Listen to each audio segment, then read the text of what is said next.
টানা বৃষ্টি আর উজান থেকে নেমে আসা পাহাড়ি ঢলে শেরপুরের নালিতাবাড়ির নদীগর্ভে তলিয়ে গেছে চেল্লাখালী নদীর উপর নির্মিত একটি সেতু।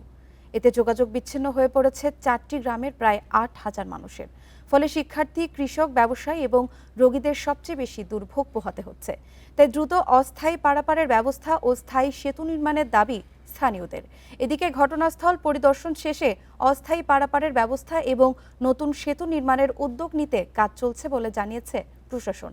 এদিকে ঠাকুরগাঁয়ে অতিবৃষ্টির কারণে বেশ কিছু নিম্নাঞ্চল এলাকায় জলাবদ্ধতা দেখা দিয়েছে।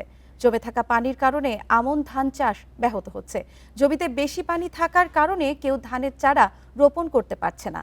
আবার যারা আগেই ধানের চারা রোপণ করেছিল, পানিতে ডুবে থাকার কারণে লাগানো ধানের চারা পচে নষ্ট হয়ে যাচ্ছে। কৃষি বিভাগ বলছেন, পানি বাহির হওয়ার রাস্তা না থাকায় নিচু এলাকায় জলাবদ্ধতা দেখা দিচ্ছে।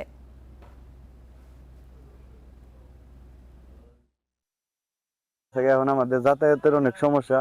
পোলাপান স্কুলে পারাবারের জন্য ডেস্কাই কইরা অনেক রিস্ক নিয়ে ডেস্কাই কইরা পারাবার করতেছি।